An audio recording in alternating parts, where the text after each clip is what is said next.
On behalf of Dr. Arjuman Siddiqui, Dr. Vivek Goel, and Dr. Adal Staney Brown, with whom we are organizing this event, I want to thank you for joining us today during our third day of the virtual symposium on population health. Today, we are talking about major emerging insights in population health and health inequalities. Before to begin, I want to acknowledge this land on which the University of Toronto operates. For thousands of years, it has been the traditional land of the Huron-Wendat, the Seneca, most recently the Mississaugas of the Credit River. Today, this meeting place is still the home to many Indigenous people from across the Turtle Island, and we are grateful to have the opportunity to work on this land. So today we have a great panel. We have Dr. Sandro Galea, we have Dr. Laura Rosella, we have Dr. Michael Stepner, and we have Dr. David Williams. Today we will talk, as I mentioned before, major emerging insights on population and health inequalities. And our structure is a little bit different from the past 2 days. Today, we will have first speaker, Dr. Sandro Galea, and we will have a brief Q&A session. After that, we will have the presentation from the next of the panelists, and we will end up with the discussion as always. So without further ado, let me introduce Dr. Sandro Galea, who's a physician, epidemiologist, and author. He's currently the Dean of the Boston University School of Public Health. He have had several appointments in several US organizations, and he is a lead in the field of public health and population health. So welcome, Dr. Galea, to our third day of the symposium.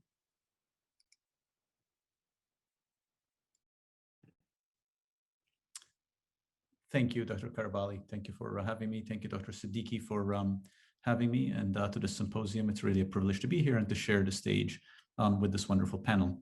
Let me share my slides. So I was asked to address this, this sort of broader title of the future of population health. And I put a question mark, which, as you can see, is grayed out after the title, because it does feel to me like a fairly portentous title. And I'm not exactly sure that I know what the future of population health is. I'm not sure anybody does. But the challenge from Professor Siddiqui on to think about it was interesting, and I found it really made me think a little bit about which direction would the field be going in, and why that is. And I'm going to make the case that there are three particular areas in which the field needs to go in, and which I think the field will go in as we aim to advance our goals. So first of all, I'll start with definition. This is the definition that I've always used. This is from Kindig and Stoddard about what is population health, which fundamentally it's health outcomes of groups, including distribution of such outcomes within groups. So fundamentally, when we're talking about population health, we are talking about aggregate health in populations and the distribution within those populations. So that means that we care as much about overall health as much as we care about differences in health, which of course gets at issues of health equity. And you're going to hear more about that during this panel. I do think that that definition, although taken at face value as straightforward, is actually quite a complicated definition, because the notion that we should be taking into account health of populations as well as differences in health of populations creates significant challenges sometimes, create significant challenges in terms of trade-offs between equities and efficiencies, for example, something which we're seeing right now around the world in a time of COVID and COVID vaccination, which I've written about in the past as something that we in population health do not grapple with very much. I'm only labeling that, it's not subject of my talk, but I do think that if there is something positive that emerges from this terrible time of COVID, it is that it forces us to think more deeply about many of the things that perhaps we were taking for granted, including definitions like this before COVID. Now, the other point about this definition is, okay, this is definition, but why? Why is this definition of population health? And the reason that I think population health matters is so that we may intervene. And again, there's something else which I've written about. I actually think that the scholarship of population health fundamentally needs to be a scholarship of consequence, that fundamentally we should be caring about understanding the distribution of health in populations and overall health in populations so that we may point the way to how populations can be healthier. And that, of course, also has implications. It has implications for what we study, and how we do what we do. And I think it also surfaces tensions between the thinking carefully about our scholarship and thinking carefully about the implications of our scholarship. Now, as I talk about the future of population health, it seems worth pausing for a second to say, where is the present of population health? Where are we at in population health? And as Professor Carbali mentioned, my professional career has been within population health, and I am called upon with some regularity to talk about how bad things are in population health. And I think that's only a partial picture. I really want to start with making a very simple point that we are doing very, very well. If you were to ask me, as I sometimes am asked, which point in history would I rather live in? And the answer is today. I would much, much rather live in history today than at any other time in previous human history. The world, this is looks at the world population living in extreme poverty, which is the red bar, which we go from, it is worth remembering that in 1820, which is not that long ago, 200 years ago in human history, 90+% of the world was living in extreme poverty. That is actually a dramatic difference in the space of 200 years in the world. And of course, that has been mirrored by tremendous improvement in population health. This is, again, the past 200 years, roughly, looking at child mortality. Almost half of children would die in the first 5 years of life 200 years ago. And now it's something that's actually quite a rare outcome. So I could go on and on. I could easily do an hour presentation about how much better the world is. And I would argue that for all the challenges that you have discussed in this most interesting set of seminars and that you'll be hearing about today, all the challenges we have to overall population health, challenges in health equity, at a fundamental level, stepping aside, we are doing much better than we ever have in human history. That, of course, is terrific. And I would argue that that is in no small part a consequence of population health scholarship that has led to public health practice that has brought about those changes. And that is all to the good. And I think if we're thinking about the future of population health, we should pause for a moment and say, we are actually doing well. Now, we are doing well, of course, you know where I'm headed with this, does not in any way obviate the fact that we can be and should be doing much better. I'm going to lean on US-based data in my presentations. Please forgive me for all of you who are in Canada. Although I spent many formative years in Canada, I am steeped right now in US-based population health data, but you can certainly infer from them relevance for the Canadian audience as appropriate. So in the context of US-based data, I'll start with this. This is all pre-COVID, that the US was, before COVID, managing to lag in life expectancy behind all other high-income countries, including Canada. And to have the country in the world with the world's highest gross domestic product lagging about 5 years behind other high-income countries really tells you a story of some of the challenges that we're having in population health. The US has consistently, over the past 40 years, disinvested in the forces that create health in populations, which has resulted in a population that is far less healthy than it needs to be. And of course, that has intersected with the COVID moment. I was determined not to make my talk about COVID because COVID is all we talk about these days. But it's impossible to reflect on population health without reflecting on the fact that the COVID moment in the country where I live in right now is a direct result of underinvestment in population health for a long time before. So it is simultaneously true, what I said earlier, that we are in a better time than ever in the context of health of populations, and even in terms of distribution of health within populations, at the same time as we are actually underperforming in ways that should be avoidable. And of course, that underperformance is mirrored in distribution of health within those populations. So I talked about overall population and now distribution of health. This is, again, American data, and this looks at life expectancy by income. And what I want to show you here is you have men and women. The top bar is men and the bottom bar is women. And the two dots, the gray dot here are cohort born in 1930, and the yellow dot are cohort born in 1960. And what I want you to see is, I mean, you can focus on men and women. Just focus on the bottom row, which is women, just for ease. You see that women in the highest income group, in the highest 20%, essentially have gained about 6-7 years in life expectancy. Well, actually, comparing the 1930-1960 cohort, the other groups have not only not gained, they've actually lost. In the US, functionally, the only group that really has gained in life expectancy, particularly among women, has been the richest 20%, which actually, when you think about it, is quite remarkable because, of course, that has created a population with health haves and health have-nots, mirroring asset haves and have-nots, and this is a lesson that's generalizable across populations across the world. And of course, this now intersects with the COVID moment. This is reductions in US life expectancy anticipated due to COVID. And what you're looking at here is the black, white is gray, black is orange, and Latino is blue. You see, first of all, these fixed gaps. This is about a 3-4 year gap in life expectancy over the past several years. And now you see the steepening, which is the dotted line here, the expected drop in life expectancy across all groups, but particularly among Black and Latinx populations over the coming year or two. So our underinvestment in population health, creating a country that has been not as healthy as it should be overall, and with health gaps that are much greater than they should have been, has now intersected with a moment of crisis to create even more health gaps and even worse conditions. And that intersects with just a very simple question of spending, which is that there is this enormous disconnect worldwide between health spending and how we're doing on population health. This is the health spending on the x-axis and the COVID deaths on the y-axis. And what you see is that the US spends far more on health than anybody else. That's something that you all know. But also we've had large problems with COVID. So summary is as follows.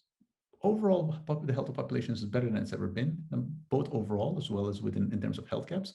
Number two, there are many, many ways in which we could be better. And focusing on the US example, we could be better in overall population health, we could be better in terms of health equity, and we could be better in terms of getting yield for our investment in health, which we do not have.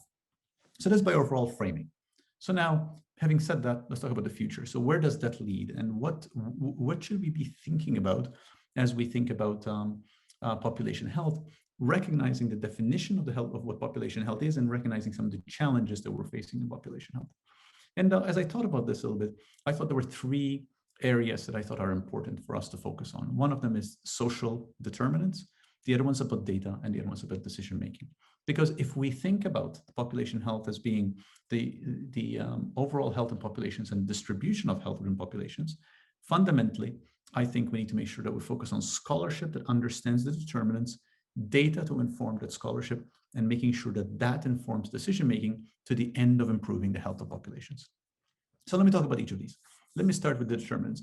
And I put the word social in front of determinants here, and I put it in parentheses intentionally, because over the past 25 years, the literature, the scholarship around what's called social determinants of health has, of course, blossomed, and to the point that I do not think that's particularly useful to use the term social determinants very much anymore. I think fundamentally, we're dealing with full sets of determinants across the life course and across levels of influence that by definition are either outside the skin or inside the skin, meaning there's biological and everything else is social. So I actually think that we need to just simply recognize the determinants of health are almost all social.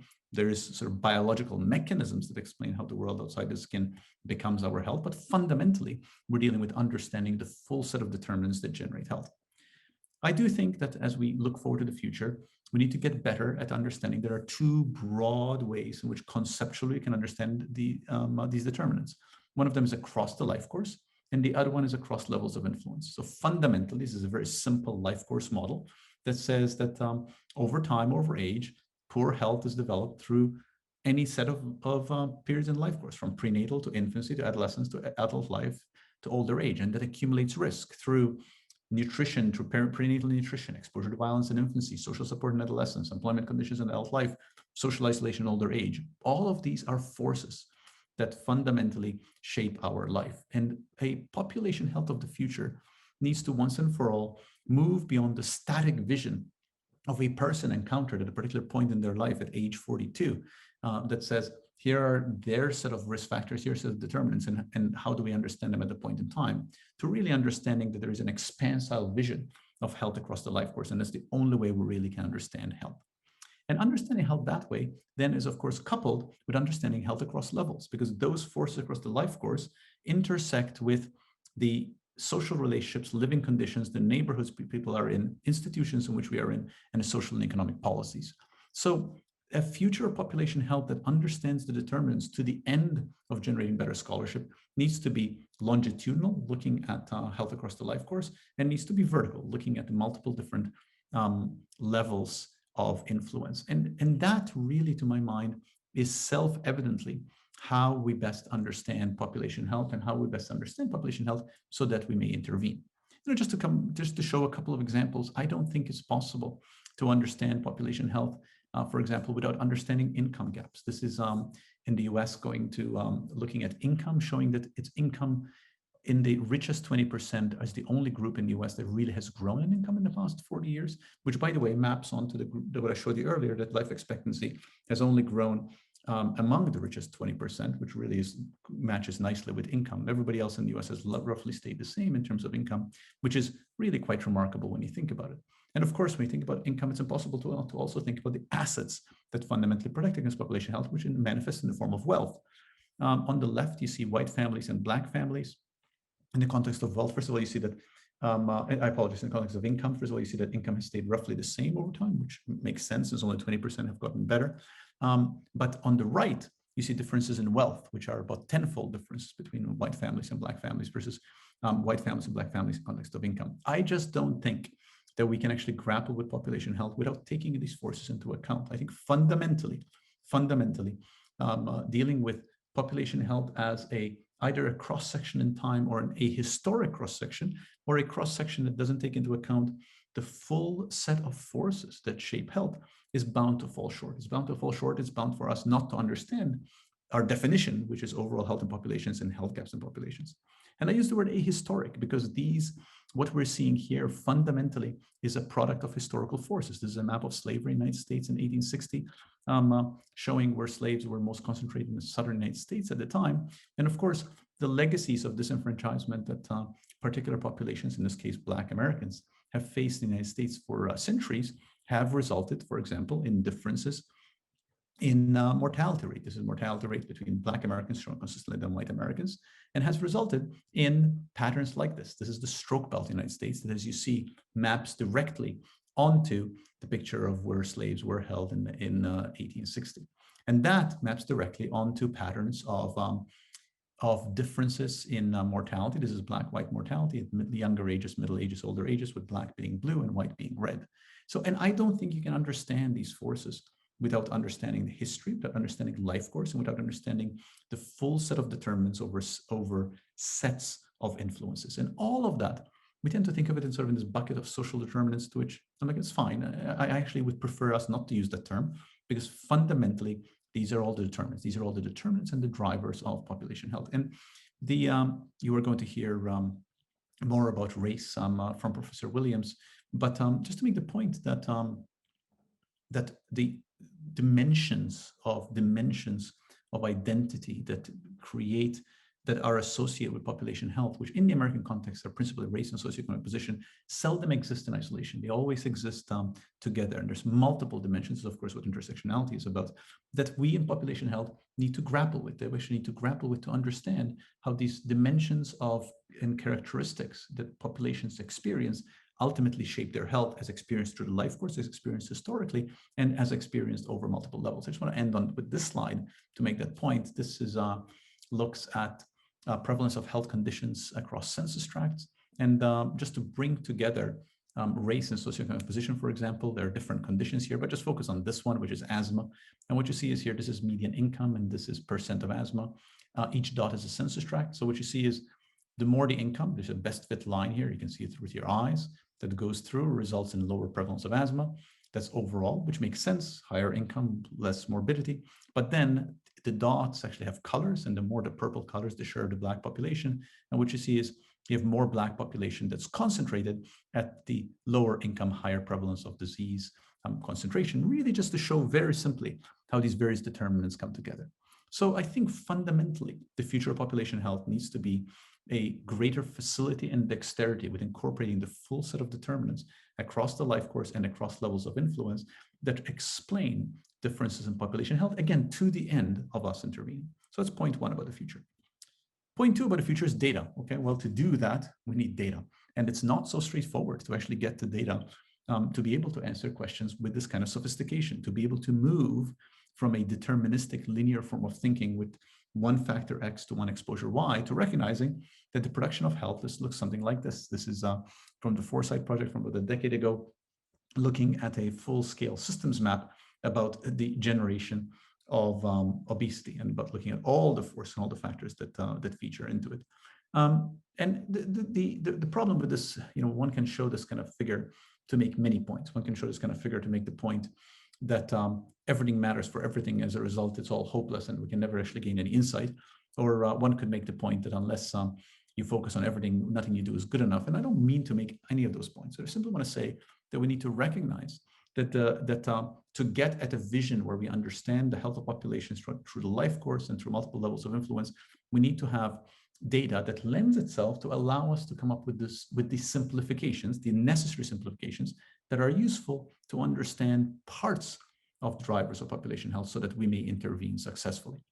There's a lot written, and I had the privilege of working with Professor Rosella, who you're going to hear from in a second, about, for example, thinking about using social media and using some of this, the really large amount of digital data that's available out in the world to help inform this. I think we're just scratching the surface of this. This gives you a sense of a number of people in October 2020, for example, who are active internet users, about 5 billion in the world's population. Mobile internet users, about 4 billion, active social media users, 4 billion. This means there's enormous amounts of data that are out there to be harnessed for these ends, to be harnessed for the ends of understanding the health of populations across the life course, across levels of determinants. I do want to make the point that these data are fundamentally tools. They should be tools that we wield to address the questions that we have in mind. They are in and of themselves means, they're not the end. And I think sometimes those of us who are in these, particularly in quantitative fields, we tend to get enamored of our tools and our toys and think of them as the solution, but they're not the solution. They're really just one approach to getting the solution we're trying to get to. And there have been some really nice examples that have been published about using these methods. This is an illustration using tracking trauma and PTSD onset using state-space modeling, using publicly available data. This looks at internet searches corresponding with declaration of the COVID emergency, showing the changes in searches for anxiety once COVID-19 was declared a national emergency. There's been quite a bit of work done looking at, for example, looking at searches, getting at fever, looking at the trends over time in fever, showing there's actually a high correlation between where people are searching and when there are particular outbreaks of fever. This looks at a storm and looking at use of health systems, looking at deliveries for psychotropic medication. Again, this gets a different kind of big data that's available, but these are data that are available in warehouses and from commercial purposes and use psychotropic medications. And this is looks at prescription rates. Again, things that are, and this was in the context of 9/11, which was 20 years ago, looking at changes in prescriptions after the 9/11 attacks. So all of these are data that can be brought to bear and that can be analyzed and used carefully to help us better understand the health of populations. I'm showing examples that really are that have, I think, potential, and their very limitations illustrate how far behind we are in terms of tapping into sources of data that are novel and different for us in population health. I'll end with this one example. This is from Australia, where they're looking at, for example, the impact of reducing psychiatric beds on suicide rates by using data from community-based capacity of hospitals and modeling the risk of increasing suicide by reducing by reducing number of hospital beds. All of these examples, I think, illustrate one thing. They require a creative use of data that are widely available to answer questions in population health that are pressing for us, and that requires a shift in thinking. I went to school 20 years ago, so the way I was taught was different than the way students learn now, although it's not that different. And we are still stumbling in thinking about how we make use of data that are widely available, but they're not designed to answer population health questions, and taking those data and turning them to answer population health questions. And then my third point is decision-making. Now, decision-making might seem like an odd point on which to end in the context of thinking about population health scholarship, but I do think that going back to my definition, that fundamentally it matters that we understand the health of populations and distribution of health in populations so that we may intervene. And intervening fundamentally means having to inform decision-making, helping to inform those who are in position to make changes and to influence the health of populations. Because remember, the health of populations is not dependent on me or on you, it's dependent on all of us. And that fundamentally is in the world of decision-making and policy-making and whatever you wish to call it. And really, one of the things that is self-evident to me when I think about the health of populations and how we want to inflect decision-making to improve population health is that no one study is ever going to inflect population health. No one study should inflect population health. If there's ever was a time when we saw it, it's a time of COVID. In fact, I think in the context where there were mistakes made in COVID, it is because we relied on one study. This should never be the case. And decision-making should be a complex, it should be a complex phenomenon that takes into account a whole set of inputs. It should take into account values, it should take into account inputs on costs, take into account inputs on benefits, it should take into account inputs on equity, it should take into account inputs on efficiency.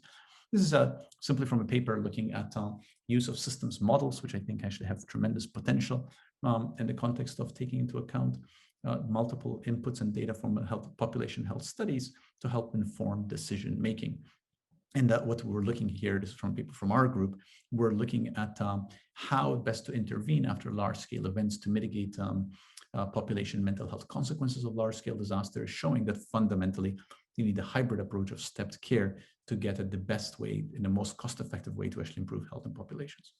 And one other slide on this point is talking about COVID for a second. I'm not going to spend more time on this, but simply to point out that COVID has, this is the COVID racial data tracker that we run at Boston University and now together with the Atlantic, through Dr. Kennedy Center, Racism Center, that fundamentally, when you're dealing with complex social phenomena like what we've experienced with this pandemic, intersecting with the health of populations, intersecting with issues of historic underinvestment in population health, historic disenfranchisement of groups that then manifests as things like racial differences like we're seeing here.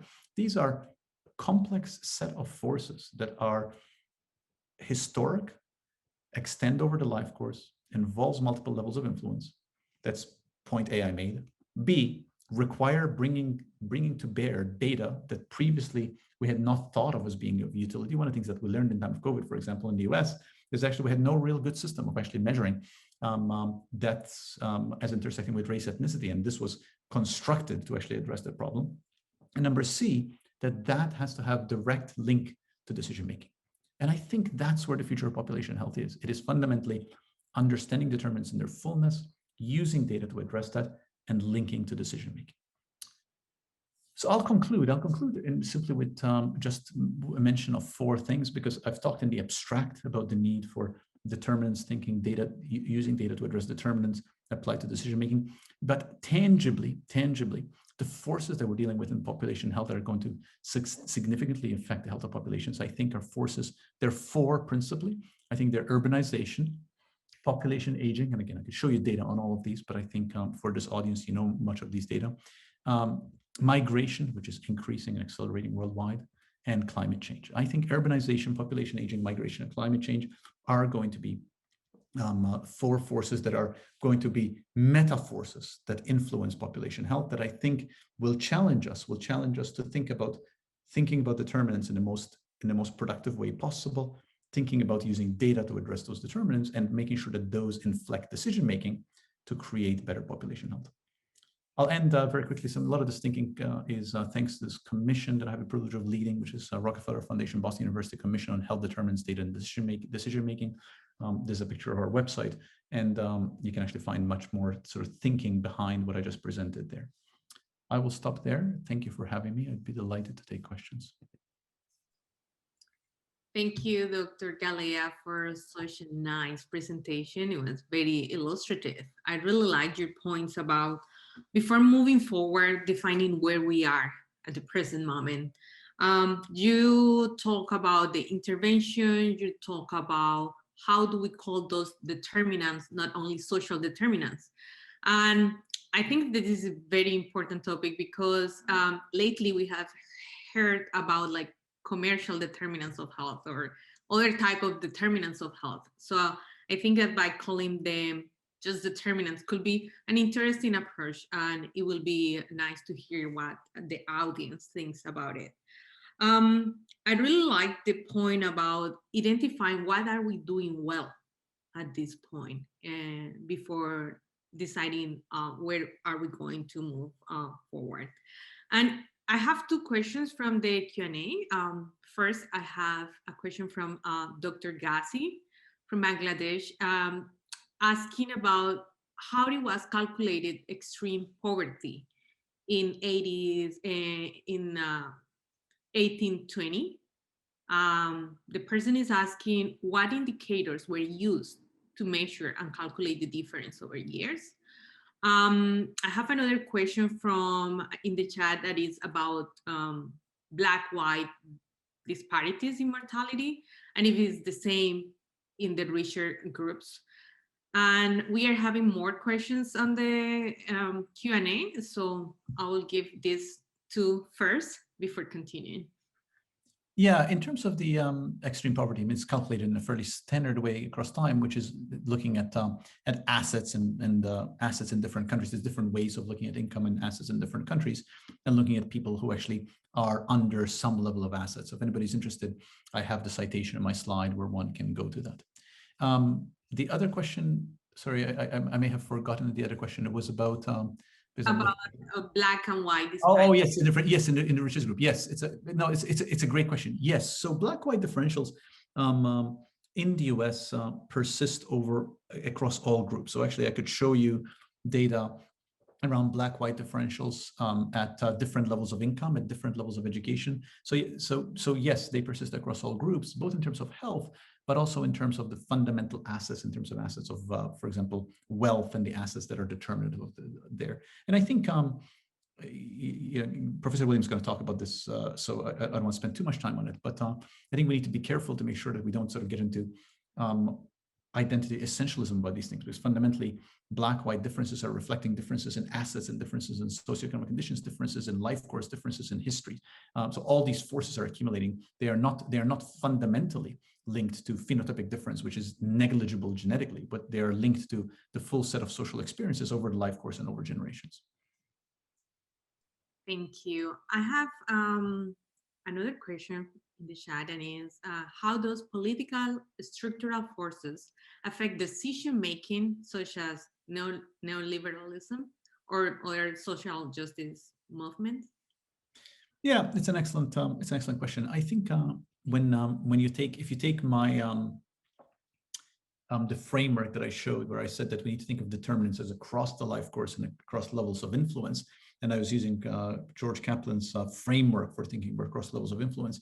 The highest level of influence is fundamentally politics and policies, and I think there are broad philosophical approaches to how we govern and how to structure our world, and neoliberalism is a bit of a catch-all for that, for one particular approach, and that fundamentally influences what we do politically, and that influences decisions we make politically. That intersects with social norms. I think we have to be careful, because I think in progressive academic circles, which broadly speaking we're in right now, I think the term neoliberalism has become a bit of an easy catch-all to say all bad things flow from neoliberalism. I think that's a far too reductionist approach to the world. I think that there are complicated sets and political influences that drive the decisions that are made, that result in, certainly in the American context, the disinvestment in the forces that generate population health. So I would encourage us to think broadly about what drives those forces and the determinants that drive those forces, including and not limited to historical forces and large-scale political normative movements. Great. Just to end up this session, this brief Q&A, because we have two other great panelists also. Some of the questions that the attendees are including in the Q&A will be answered through the symposium, or we will modify these into polls and post them during the next event. So before you go, what do you think is the key action missing to move the field forward? In your opinion, what is that key piece missing to let us move forward in the field of population health? Yeah, it's a great question. I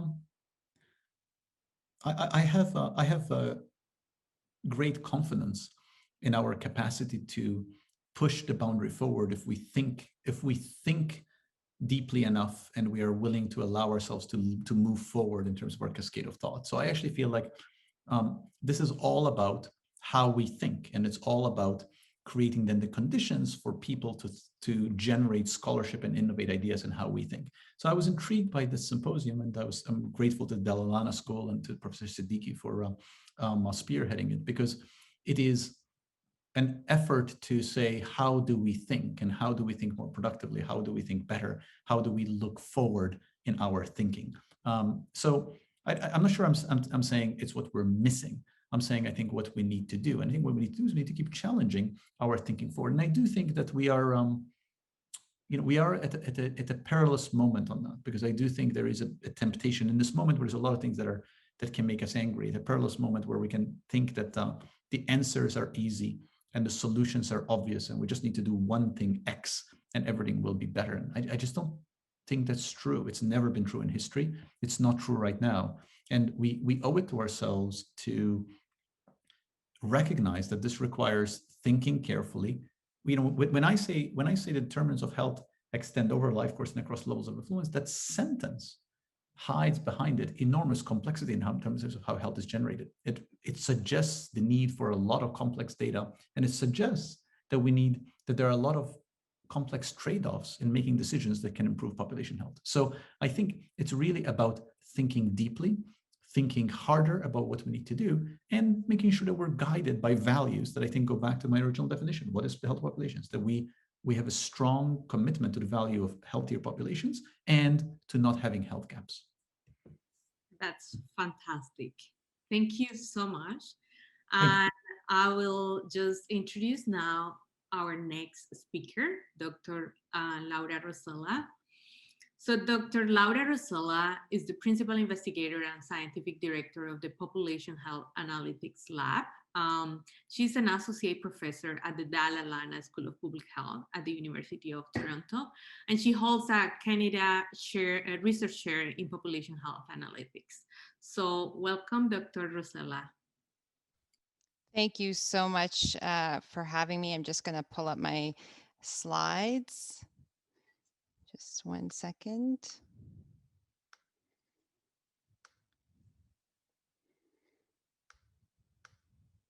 Okay, can you see my slides okay? Yes. Yes. Okay, great. Thank you.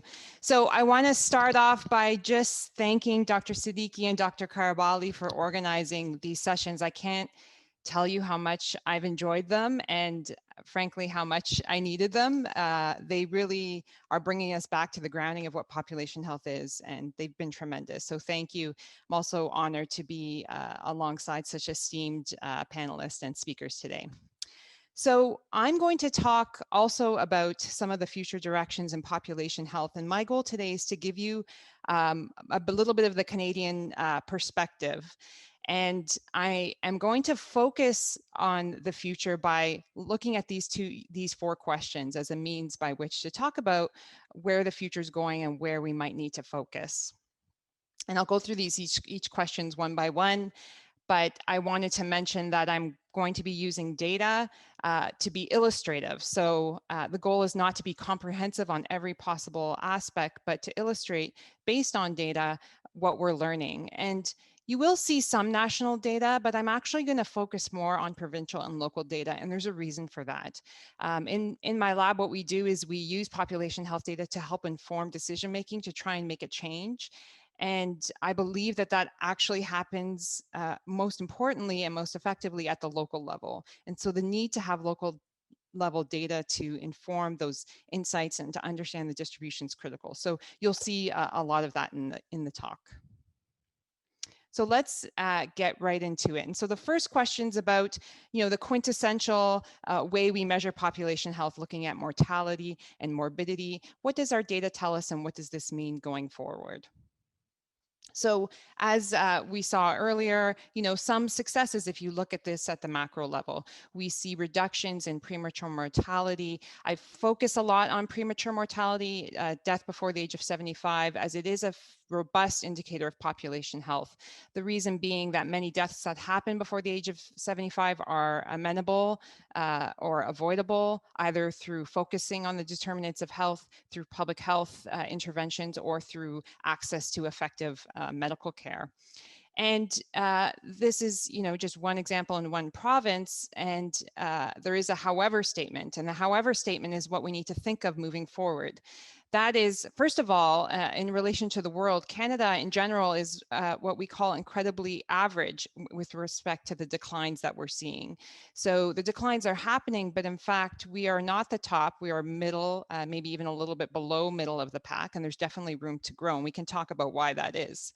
The main other points are that there's a recent deceleration. So those gains have been made, but they're slowing down, and actually slowing down quite a bit. And I'll talk about this more when I look at equity trends in some of these premature mortality indicators.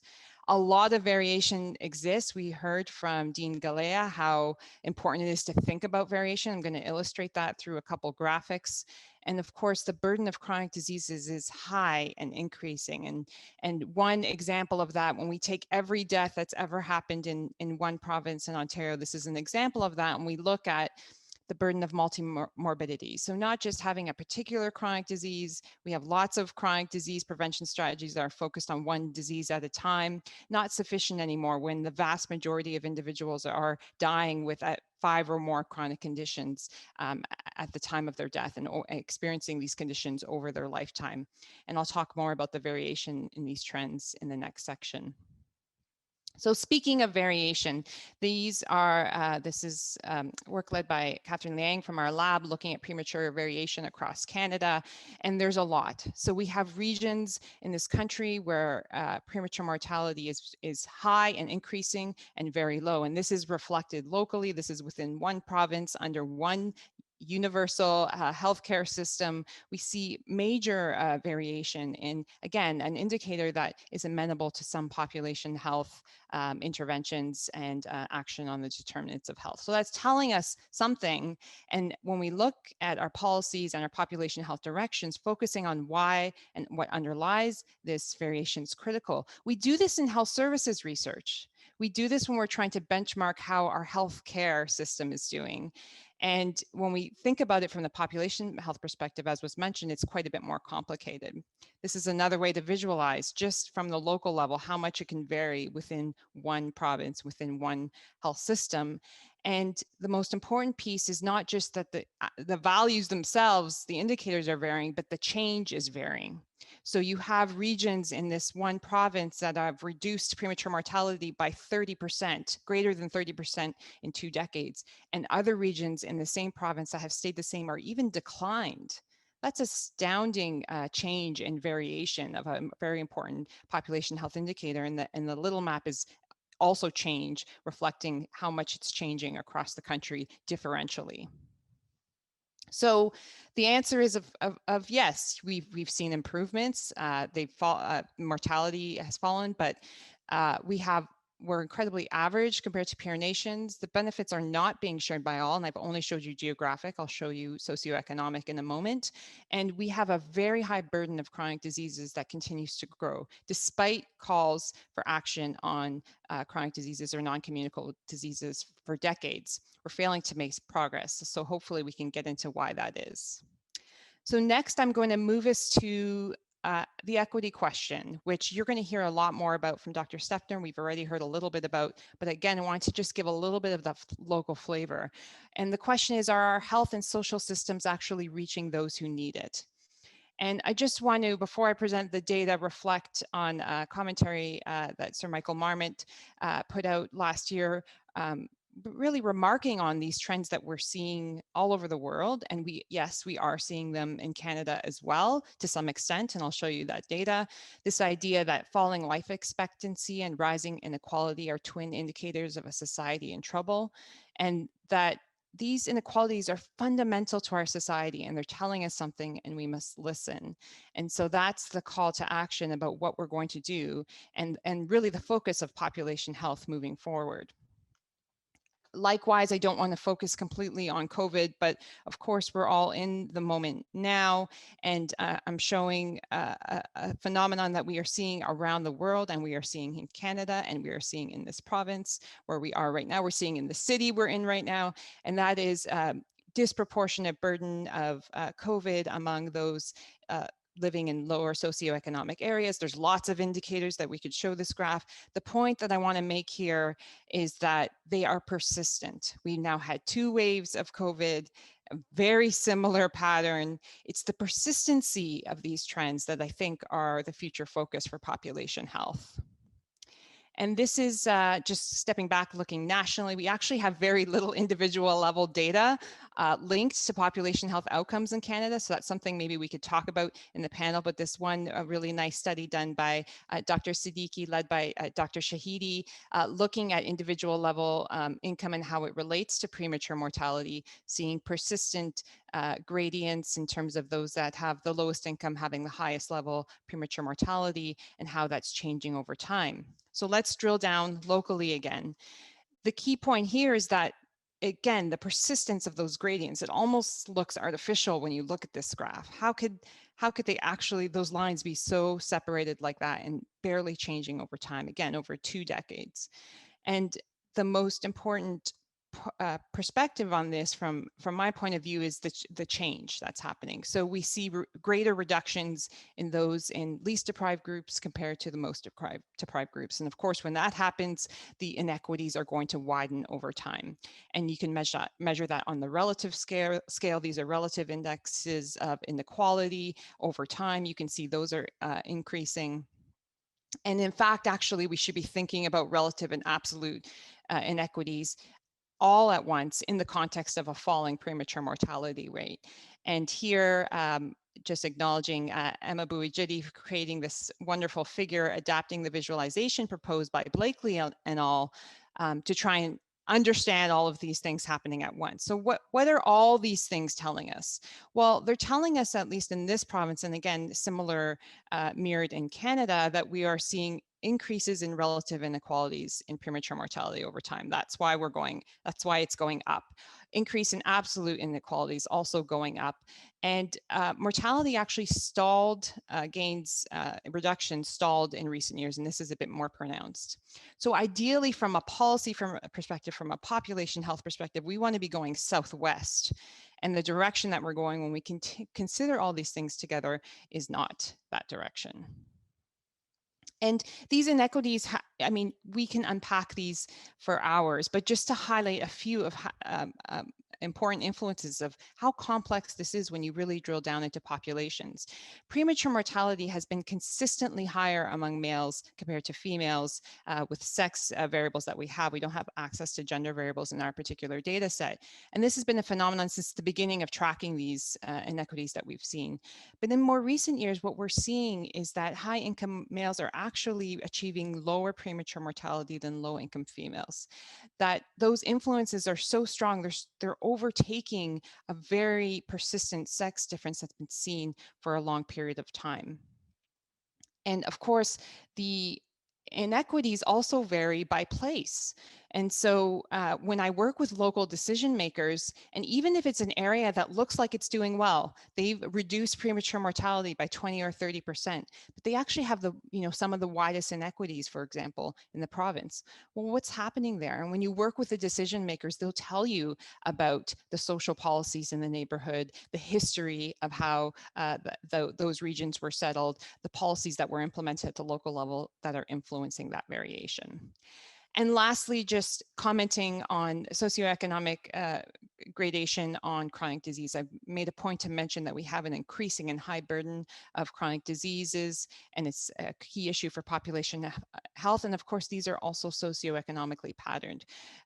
When we look at the accumulation of chronic diseases over death, we see conditions like diabetes and COPD disproportionately represented in low-income neighborhoods. As just one indicator, there's lots of ways I could have demonstrated this. And so we have a situation where there's increasing need, both from a chronic chronic disease perspective, as well as some of the mortality outcomes. So let's move to the third question, which is about, are we optimally using health resources to match need? And this is the question that's picking up on distributions.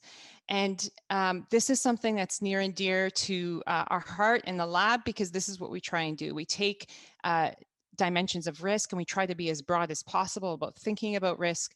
We try to understand how it is distributed in the population, which is why you see all of these analyses looking at variation in the population, and then try and build tools to help better match intervention resources with needs. And this is our attempt to try and better, at least build tools to help implement this distributional thinking into population health planning. And what we're seeing is, a recurring trend. Again, something I'd like to talk about.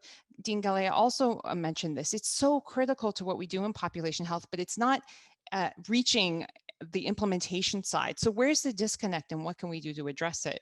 For example, when we look at risk of diabetes based on type 2 diabetes based on established risk factors, we know where risk is the highest, but we actually also have to consider how that risk is distributed in the population. It's not that those that are at the highest risk do not need intervention. They absolutely do.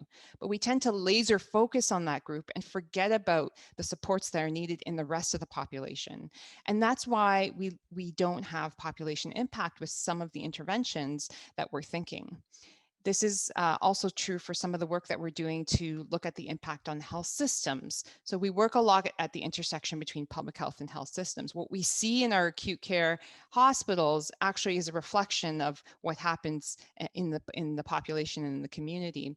And when we try and look forward at who is going to need the most health care, for example, obviously, those that have lots of chronic conditions are much more likely to, in a relative perspective, of needing healthcare.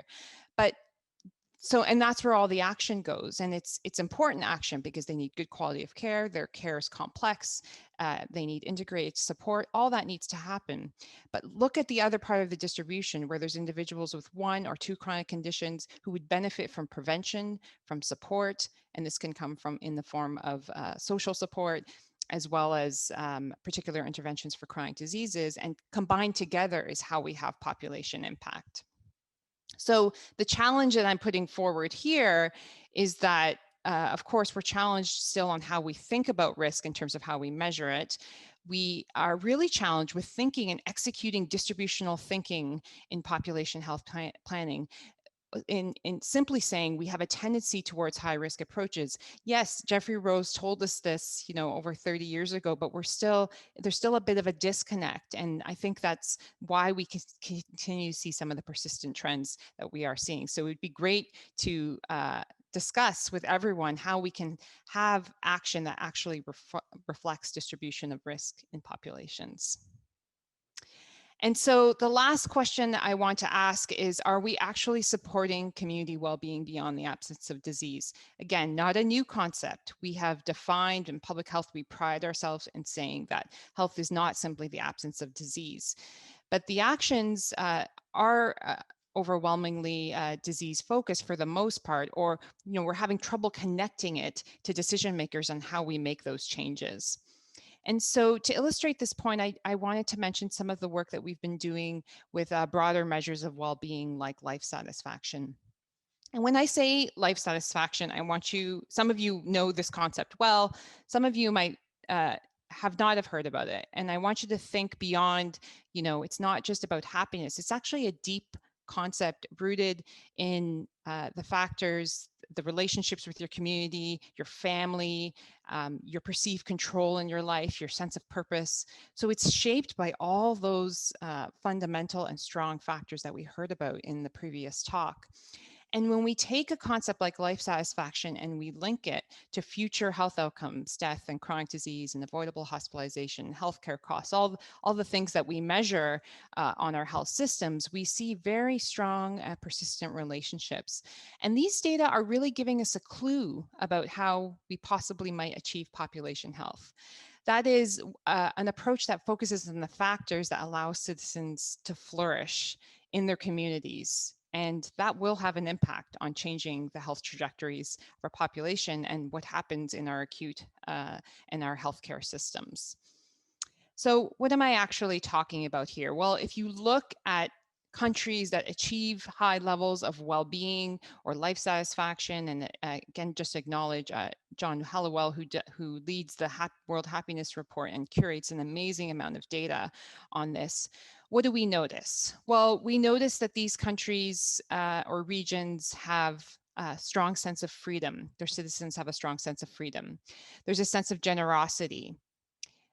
No one feels left behind, or there's a less of a feeling of being left behind or othered. Strong social cohesion and community support, trust in each other and their government, multi-generational interactions. These are just some examples. And my question for everyone is, where are these concepts showing up in our data, in our causal models, in our predictive models, in our surveillance tools? How are we measuring them? And are they playing a prominent enough role in our health system and population health strategies? And so talking about shifting our focus actually in what we look at in population health, back from what I started talking about, which is on mortality and morbidity, which are really important, but thinking about broader data assets, actually what influences individuals in their community, thinking about the broader domains. Sung and Phillips have a really nice paper on domains used for assessing community well-being, and just looking at these domains and thinking about the future of population health, which is going to focus a lot more on these factors, much more prominently perhaps than we've seen historically.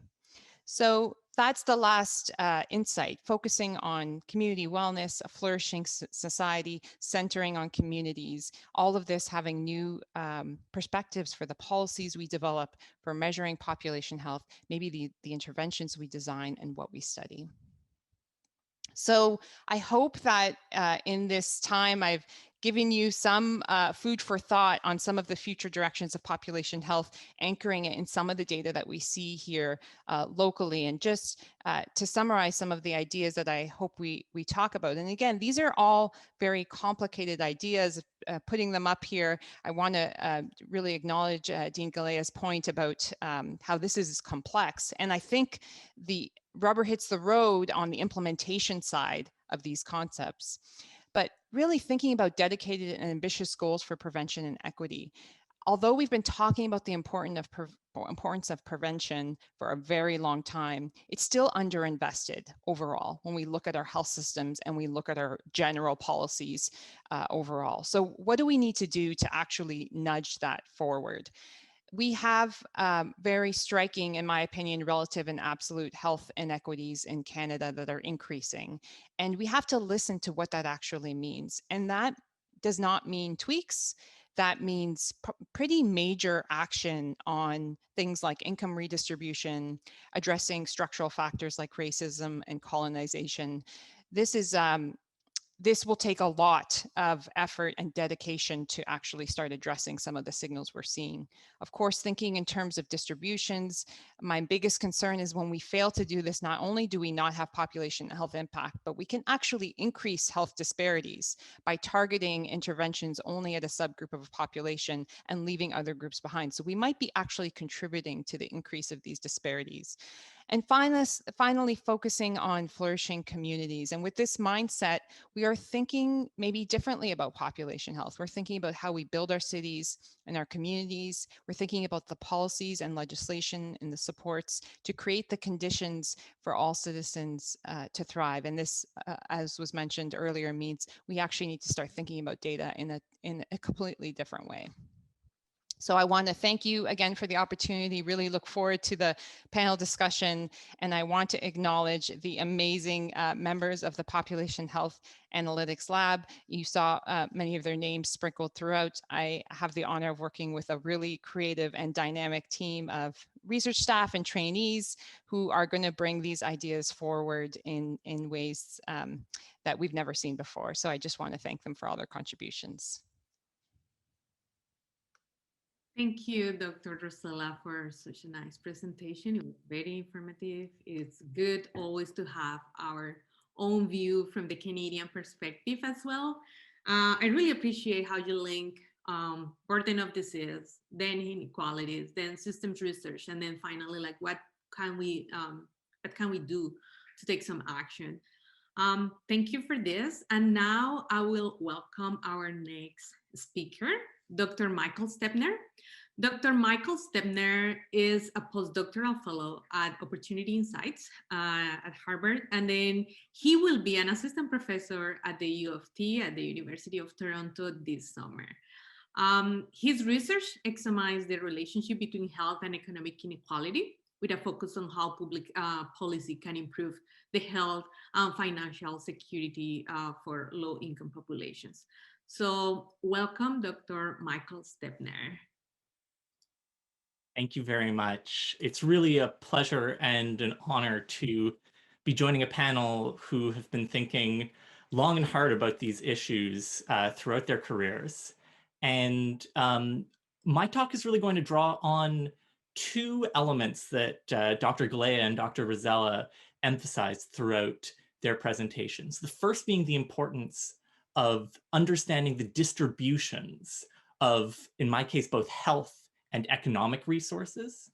And the second theme that I really want to emphasize is the invaluable, really the necessity of new data sources and new methods to identifying these connections and then finding new ways to address them. And so I want to start with context, which should be familiar to everyone in this audience, especially after the first two talks. There are two really widely discussed facts about life expectancy around the world. And the first is that we see very large inequalities in life expectancy within countries. And we've seen some of those geographically in the previous talks. We've seen those highlighted between income groups, between races. A second key fact is that there are large inequalities in life expectancy between countries. And that's true between countries with similar cultural backgrounds, between countries with similar GDP per capita. Nevertheless, there persist some very large inequalities. And so to start with an example from the United States, if we look at the life expectancy of men and women at age 40, and we plot that life expectancy as a function of their income percentile, where they are in the income distribution, we see these massive gaps in life expectancy between the richest and poorest Americans, where the richest American men live 10 years longer than the poorest American men.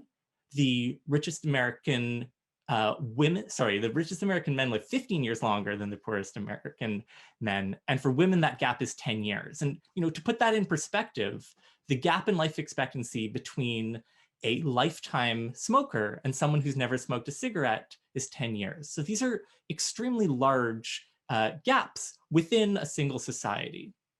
And as Dr. Galea showed earlier, these gaps are also quite stark between countries. So here, if we look at life expectancy in 2016 for 40-year-old men and women, just to take as an example, a 40-year-old man in Australia can expect to live 4 years on average longer than a similar man in the United States. And so thinking about these inequalities, we know that they have a substantial impact on well-being, but far less is known about the sources of these differences across countries. So whether these life expectancies are just uniformly lower for the entire population in certain countries, or whether these differences that we see between countries are actually driven by the distribution of life expectancy within countries, whether that might be driven by particular income groups, for example, or different areas within the country. And so one project that I have been leading with really a fantastic team of collaborators is a project on international health inequality, where we're using administrative data on income and mortality records from 10 high-income countries to conduct simultaneously 10 comparable analyses of the relationship between income and life expectancy. Really, this work reflects an unprecedented effort to gather granular income and mortality data from all around the world. And by doing so, by gathering and analyzing this new data, we're able to show brand new results, both on the relationship between income and life expectancy within countries, as well as it permits us to examine which income groups are driving differences in life expectancy across countries. And I want to acknowledge just what an enormous team effort this is. This work reflects contributions from 24 researchers at this point and data from 10 countries. And it's really been a pleasure to work with a team that is, of many economists who are committed to studying population health. And so in this talk, I want to present some of our preliminary results. This is an unpublished paper, but I think already from what we've learned so far from a subset of these countries, not all of the analyses are finished, but already there are some lessons to be learned.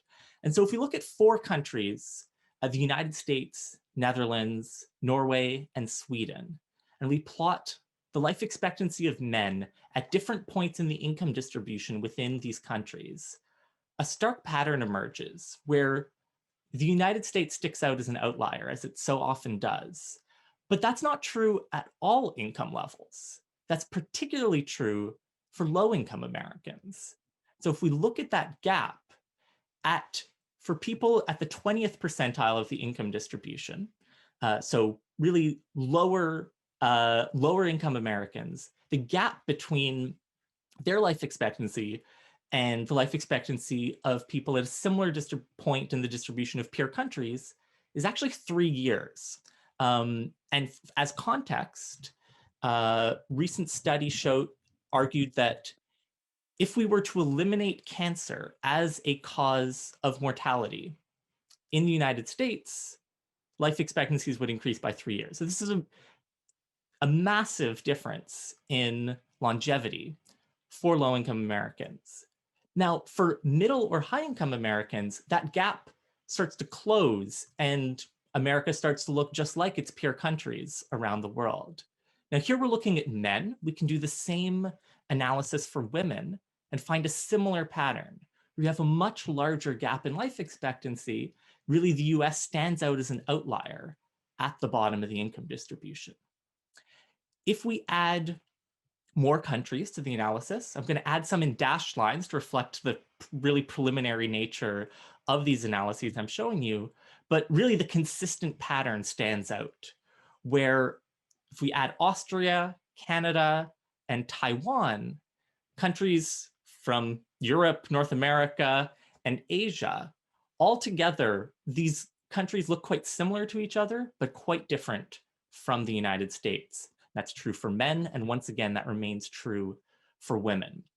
Now, one thing worth keeping in mind is that the United States is a very large and populous country, and it is by no means a monolith where every area in the United States has a similar experience of health or of economic activity.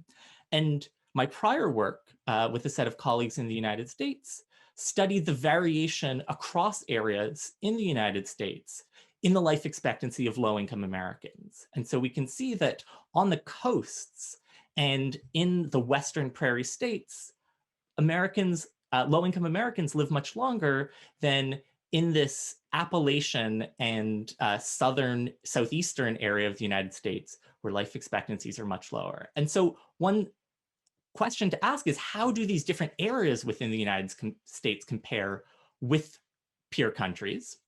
And so if we split the United States into 2 segments, the areas with above median life expectancy for low-income Americans, the areas with below median life expectancy, and add those 2 separate Americas to the chart, what we see is that those above median areas actually resemble places like Canada, Norway, Sweden, and Taiwan, whereas the below median areas in the US look like no other rich country.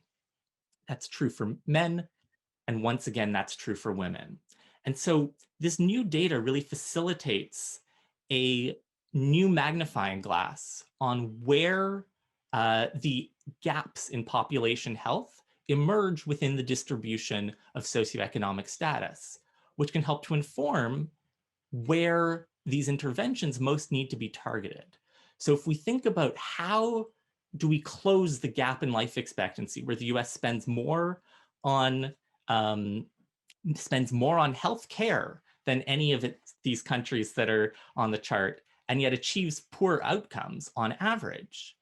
we can see that in order to ameliorate those gaps, the efforts need to be targeted at the areas where the US isn't living up to the potential demonstrated by other countries in North America, Europe, and Asia.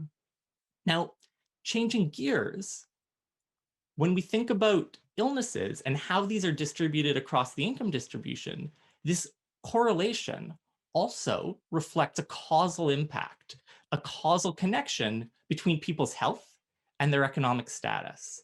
And in this section of the talk, I want to focus on one of those directions, which is the threat that illness poses to people's well-being, and in particular, their economic well-being. Because developing an illness is one of the largest risks that humans face. So for example, half of Americans will develop a new chronic health condition in their 50s, and that risk is the same regardless of whether or not they had prior chronic health conditions. And so this recognition of the tremendous risk that poor health poses to all human beings has led to a tremendous focus in both the academic world and the policy world on the universality and the adequacy of health insurance, really the need to provide everyone with a safety net so that they have access to the healthcare that they need. But I think one aspect of this risk that has received comparably scant attention and really far too little attention is the economic risks posed by people's health. And that as motivation, it's worth noting that the earnings losses following a hospitalization rival the costs of providing hospital care. And that's true from research in the Netherlands, in Denmark, in the United States, and even here in Canada. And so that leads me to three key questions that I want to address with all of you. So first, how large are these economic risks of illness? Second, how well are those risks insured? And when we think about how those risks are insured, I want to encourage you to think about the full tax and transfer system, not just health insurance and not even just disability insurance, but all of the systems that provide people with income supports, such as social assistance, welfare, and progressive taxation. And finally, I want to ask, what are the sources of social insurance against those risks? How can we decompose the insurance that people receive against the risk of illness? And throughout all of these, really, as Dr. Galea emphasized, it'll be important to ask how these risks and how this insurance differs for people with different levels of income. And here I'm going to take you to a Canadian context where we have excellent data on both health and income linked together in Canada. So if we focus on Canadians who are hospitalized between 2003 and 2010, we can track the earnings that these individuals have for years before and years after their hospitalization event. And what we see is that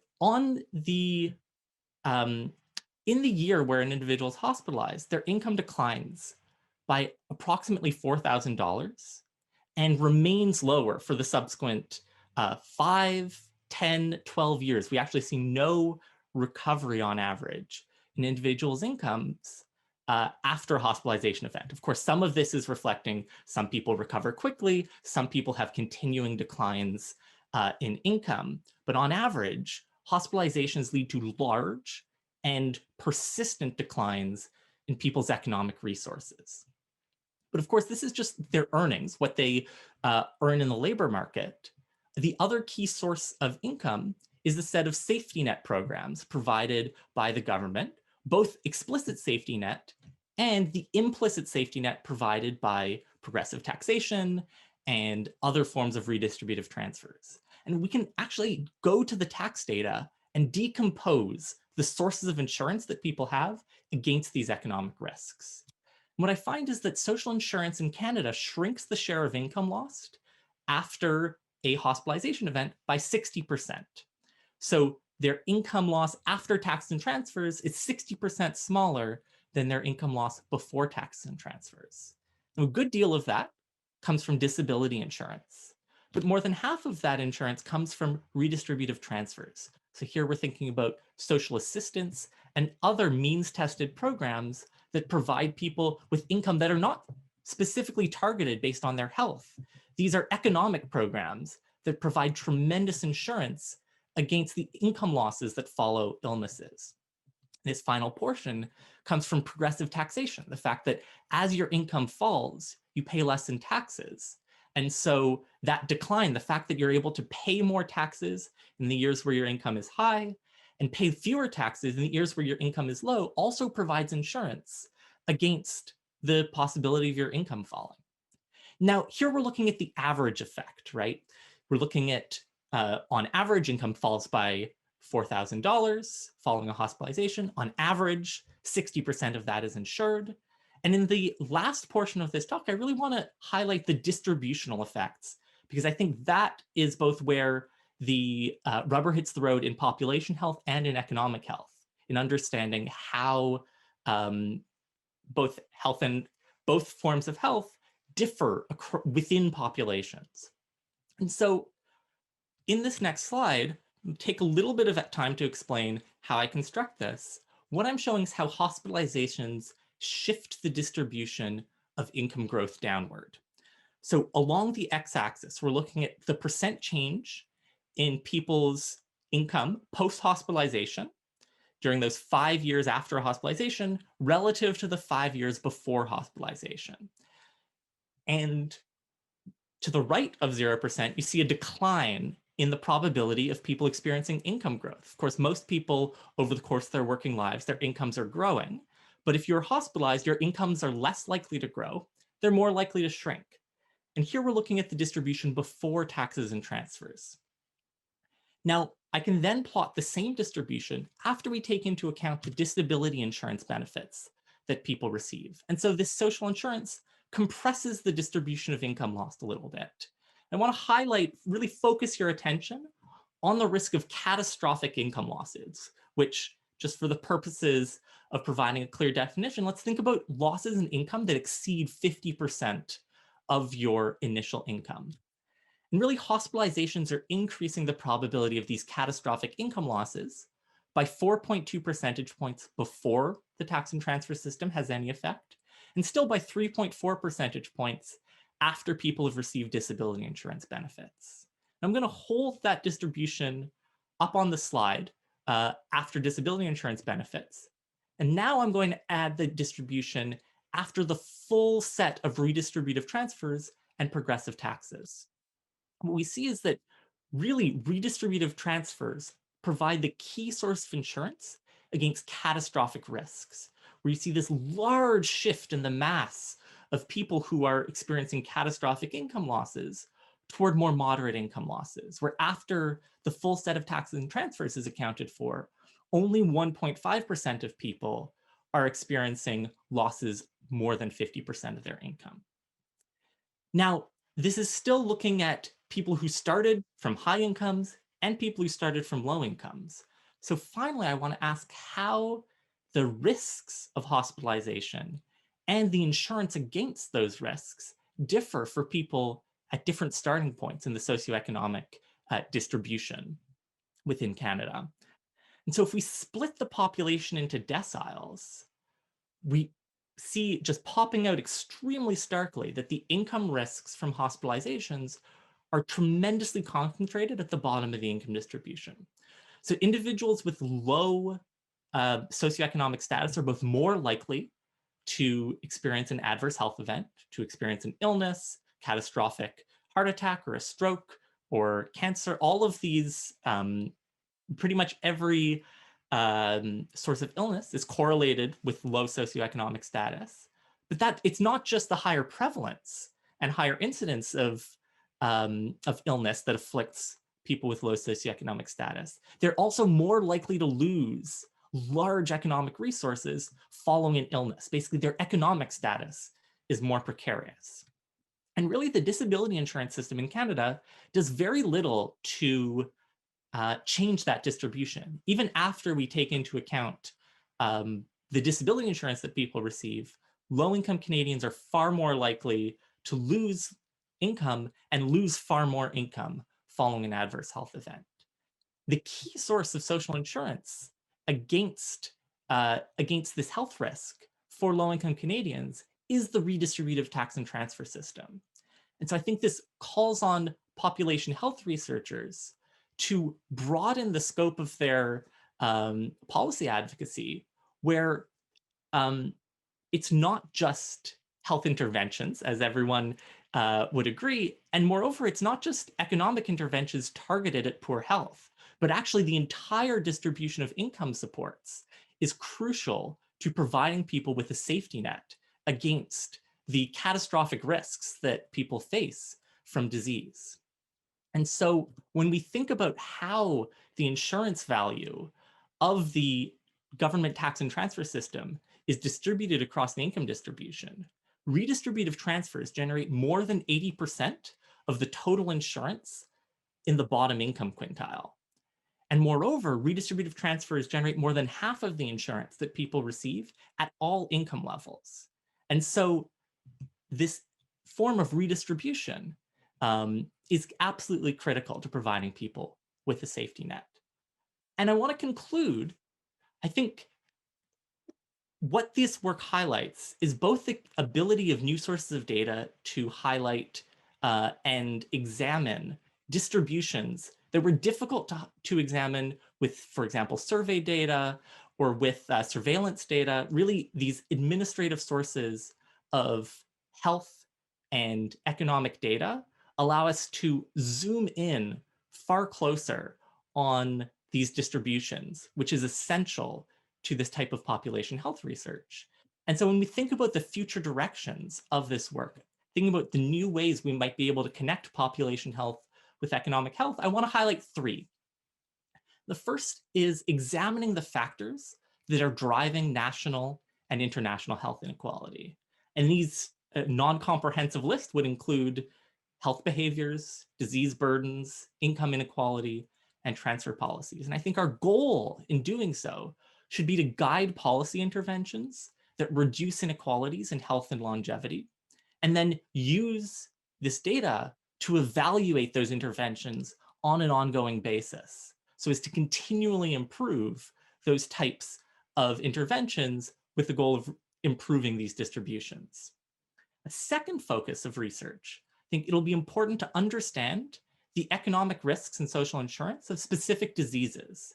And so new statistical techniques such as machine learning will empower us to examine diagnosis and procedure data that is linked to economic data. And I think our goal as researchers should be to know as much about the economic risks of diseases as we do about the medical risks.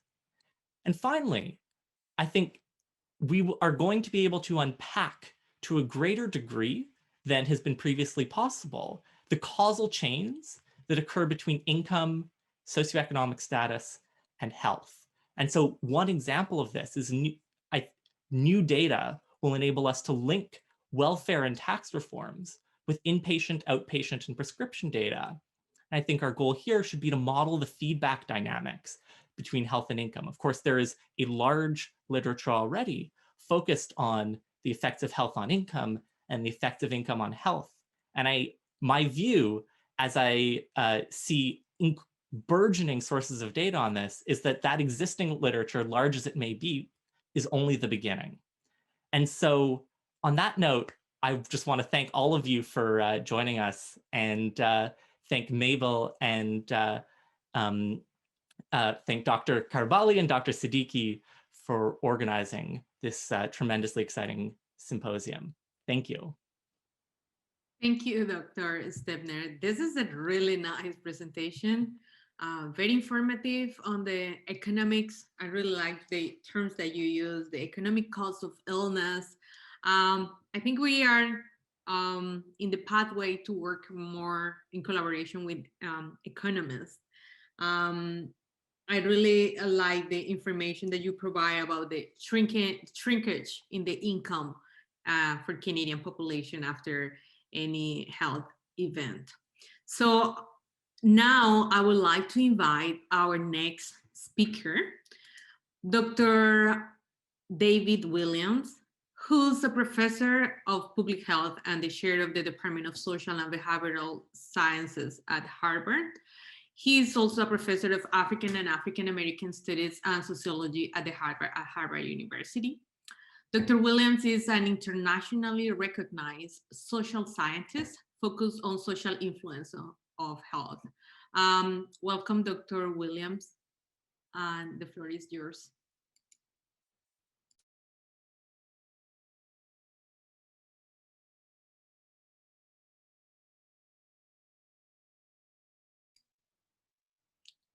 Dr. Williams, we don't hear you. We cannot hear you now.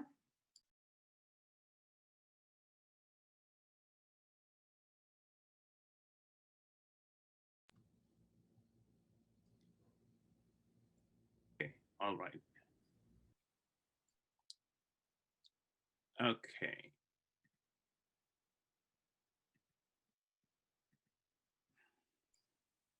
Yes, we are ready now. Okay. I began by saying I forgot that I had been automatically muted and didn't unmute myself. That it's truly an honor and privilege to be here with you today. And I was grateful to my dear friend, colleague, and collaborator, Dr. Siddiqui, for the invitation to join you. What I will do today is show you some data points as we think of the patterns, challenges, and opportunities. I have more questions than answers, you will find, although there are some answers, in terms of when we think of race and health and some of the complications that we find. So I begin with COVID-19. This is the latest data on COVID-19 deaths in the United States through February 2. And you can see these are the age-adjusted odds ratios, and you can see the indigenous population of the United States, the Latino population, the Black population, the Pacific Islander population, all have markedly elevated rates of death, risk of death, compared to the white population, with the Asian population having a rate very similar to that of the white population. There is some confusion I have found in the United States by the lay public when people hear about the elevated rates of death for populations of color, that they sometimes think the majority of deaths are in fact populations of color. I would argue that some of the political opposition to taking prudent steps because of the pandemic by some far-right groups were driven by the fact they thought they were not at risk at all. And in fact, here shows the actual numbers of death, and you can see the majority of people who have died from COVID-19 in the United States are in fact the white population.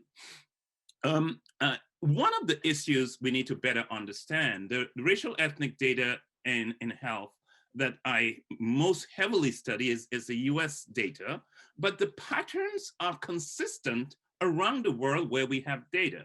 In the interest of time, I'm only going to show you data from the United Kingdom. And here are the age-adjusted odds ratios for males in the United Kingdom, COVID death compared to the white population. And remarkably, the gaps are larger in the UK than they are in the US. So you see Black males have an odds ratio 4.2 times higher, Bangladeshi, Pakistani 3.6 times higher, Indian 2.4 times higher. And even after statistically adjusting for a number of socioeconomic status variables, and demographic factors, you still have rates that are almost twice as high. That is quite a striking pattern. By the way, the data for females show exactly the same pattern. And a striking difference between the UK and the US is in fact access to medical care. So this is in the context of having access to medical care. We not only see disparities by race, ethnicity, but even larger disparities than we see in the United States. And it really raises fundamental questions that we need to unpack and understand. What are the upstream forces in that context that produce such striking differences? Here is another data point of something we need to better understand. And this is data that was released just yesterday from the Centers for Disease Control, National Center for Health Statistics in the United States. And what it is showing life expectancy for Blacks, Hispanics, and whites. In 2019, and looking at what happens to life expectancy in the first 6 months of 2020. So this is not the entire year of 2020, it's only the first 6 months.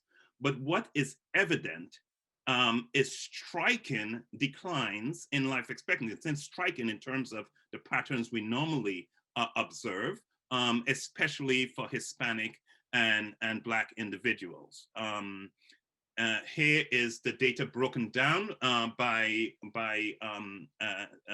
sex and race ethnicity, and you can see Black males. There's a 3-year decline in life expectancy in 2020 compared to 2019, 2.4 for Hispanic males, 2.3 years for Black females, and you can see the patterns for other groups. So this is quite a striking pattern of declining life expectancy.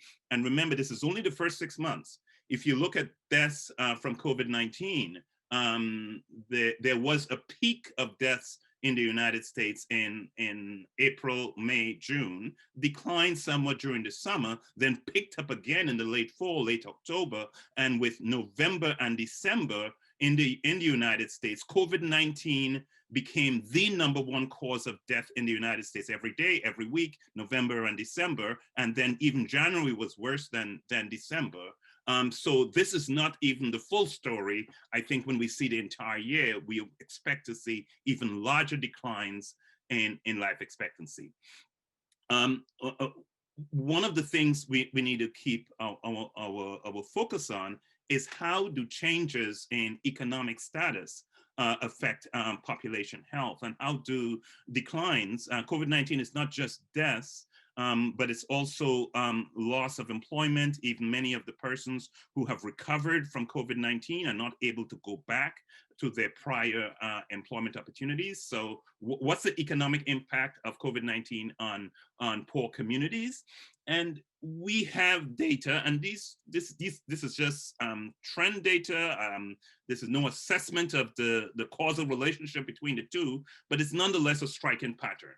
I go back in time to 1978, the peak year of the narrowing of the Black-white gap in income as a result of the policies of the 60s and 70s civil rights policies, anti-poverty policies, and the racial gap in income. African Americans earned 59 cents for every dollar of income whites earned.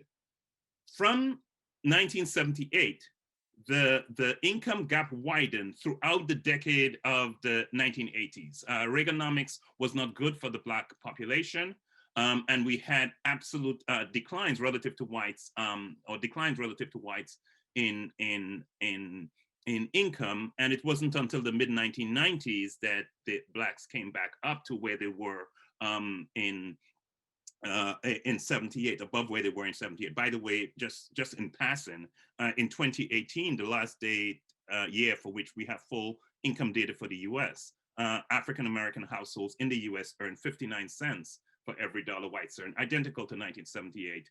Most of my students think we've made more progress than that in the United States. But what I want to show you, and again, I'm just showing you two trends, and don't have empirical analysis of the causal links between them, but it's striking that during this window of time, the decade of the 80s, where the income of African Americans declined, their health also worsened. This is life expectancy at birth from the 1984 level for 6 years in a row throughout the 80s. The health of African Americans was, in terms of measured by life expectancy, was lower in these years than it was in 1984. So that's kind of one of the issues we need to look at much more closely, the link between worsening economic status and the health of populations. Another intriguing data point to look at, there's good news in these data. I'm showing you life expectancy for Blacks and whites in the United States. Those are the only two groups for which we have data going back that far, 1950 to 2017. And you can see the absolute gain for white males was 9.6 years.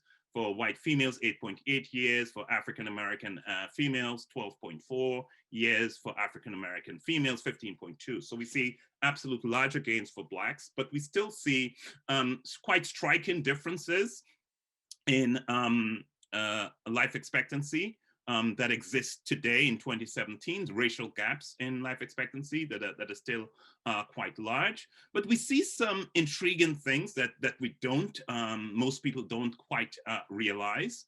For example, if you look at African-American females' life expectancy, they are doing worse than white females, but they absolutely have higher life expectancy than white males. And that has been true since 1970.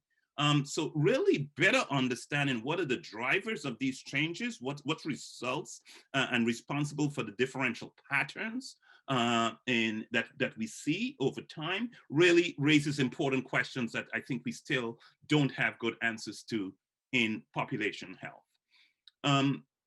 One of the issues we need to better understand is how health varies by length of stay in the US and generational status, particularly in terms of understanding patterns of immigrant health.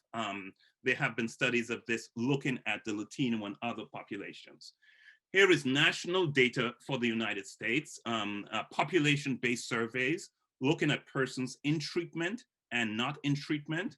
And these are cross-sectional analyses, so it's not looking at generation over time, but looking at Black Caribbean immigrants who are first generation, their lifetime prevalence of psychiatric disorder is 19%.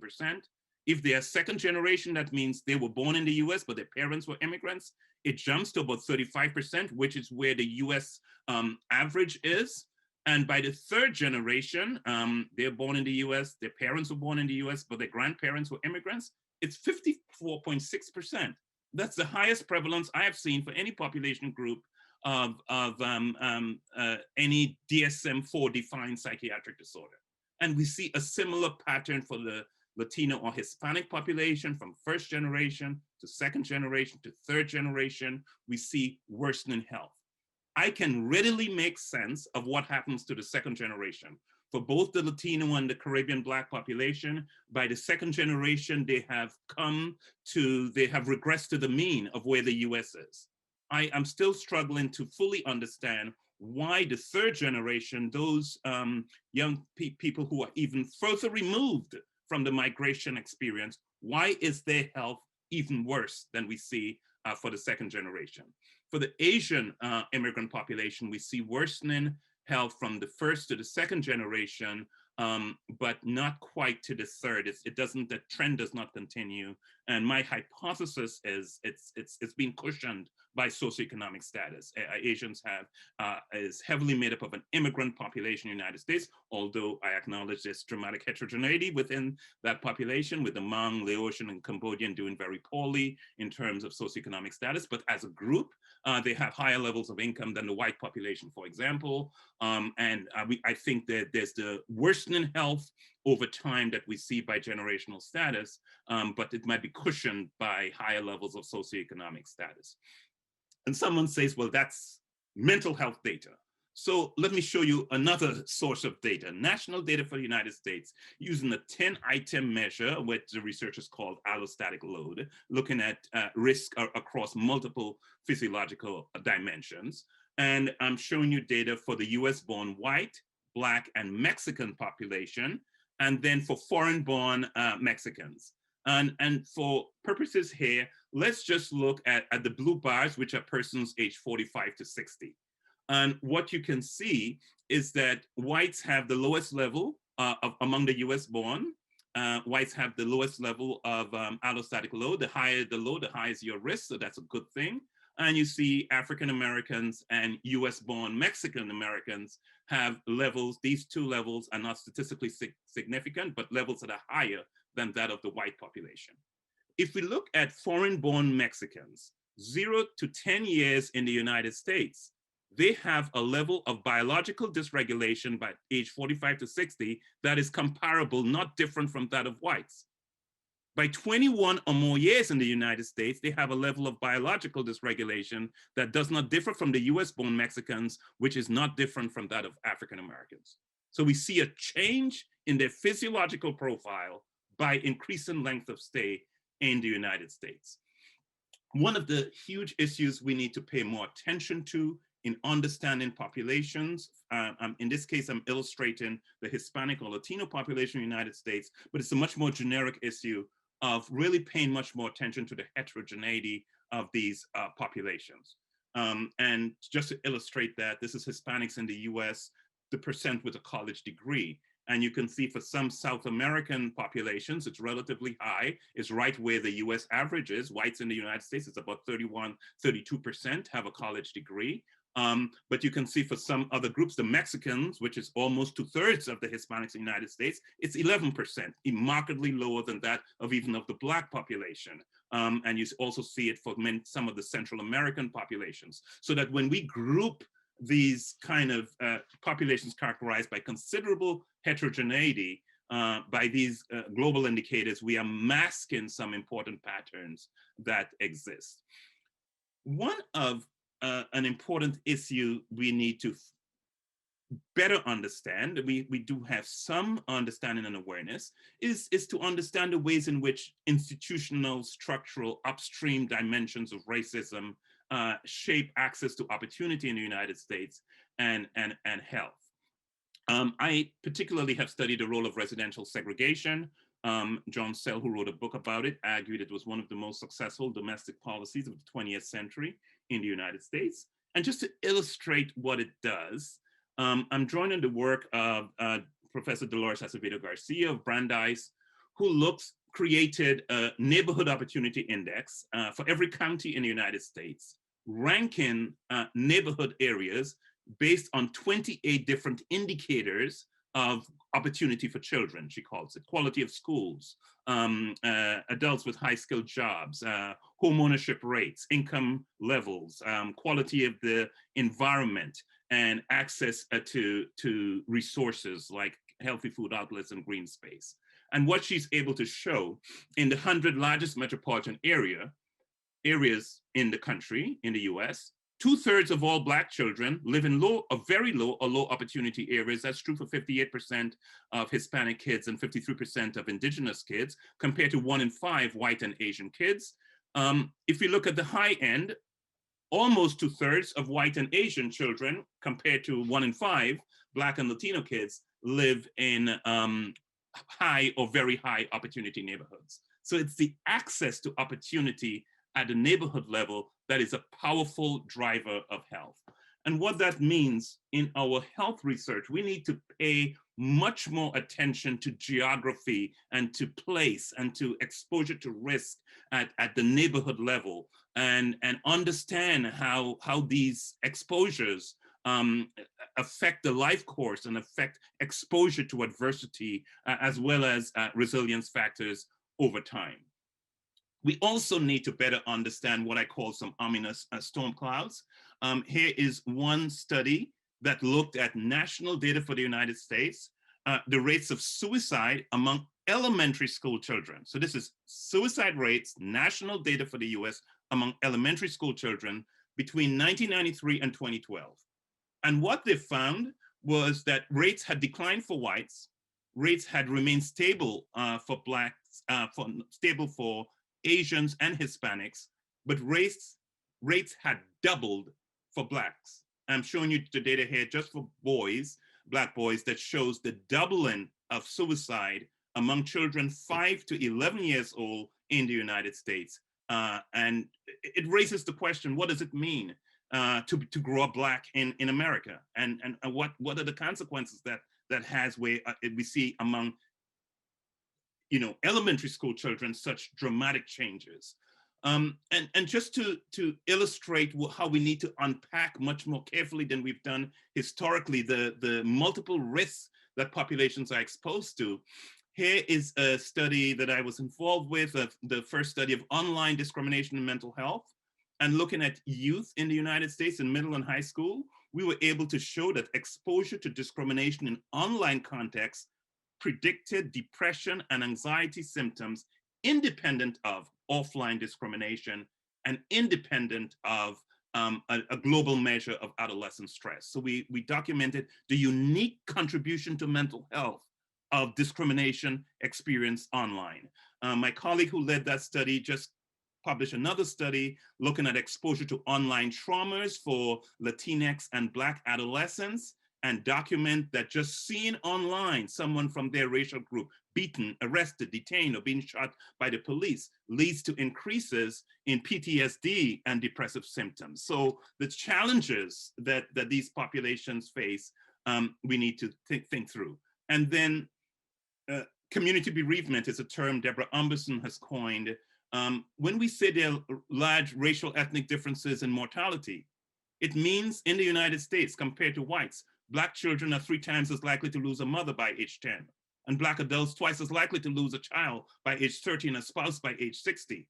That's a loss of social ties, a unique and powerful resource, a resilience resource that helps people cope with stress. Also losses of sources of economic well-being within the population and community. And we haven't fully assessed the impact of all of these stressors. And here is another study I was involved with that looked at the national data of shootings by the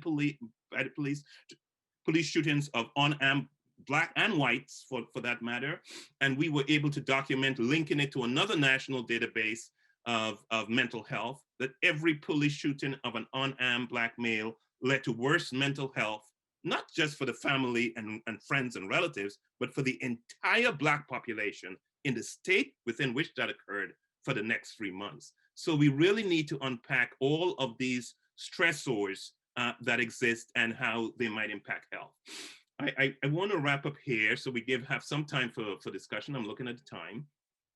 One of the big issues I think we need to better understand, thinking of stress, is how stresses in early life and adulthood may be passed on to future generations. There's increasing evidence of epigenetic changes that occur as a result of early childhood adversity. There's studies like from the Dutch famine and persons, ex-mothers who were pregnant during the Dutch famine in the 1940s, that their children, they were seeing epigenetic changes in the children who were so exposed, and that are still evident 6 years later. We also see from the Holocaust, persons who survived that horrible experience, epigenetic alterations that are found not just in the parents, but in their offspring. But it raises questions that we haven't yet answered in this field of, are there long-term epigenetic changes to historical trauma, to slavery and its consequences, to colonial traumas and abuses by indigenous people, and to present-day discrimination and institutionalized racism. My last point, data point that I want to give you, and I leave you with a perplexing question, is we need to understand what I'm calling the cost of resilience. There are 3 studies of Black adolescents that finds those who come from a low SES background that are high on the psychological resource of high levels of self-control, high levels of self-regulation at age 11. Those are good things, high self-control, high self-regulation. They do better academically and emotionally in young adulthood. If you look at mental health outcomes, they're doing better. Academically, they're also doing better. At the same time, by age 20, they're doing better on mental health, better socioeconomically. They have greater obesity, higher blood pressure, higher stress hormone levels, higher epigenetic aging as measured by DNA methylation. So they're doing better on some socioeconomic outcomes and on mental health, but they're doing worse physiologically. What are the costs of these kids? And it's only for those who were low SES. If you have high SES and high in self-control and self-regulation, there are no negative effects. But for those low on socioeconomic status, those we would want to really say they have overcome, they've been resilient, there are some biological costs and we don't fully understand it. My best sense of it is what Sherman James calls John Henryism.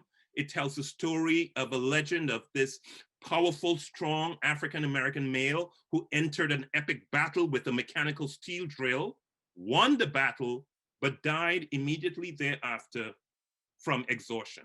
And so is there a cost from this active coping style of that leads to some socioeconomic outcomes, but has long-term negative effects on health.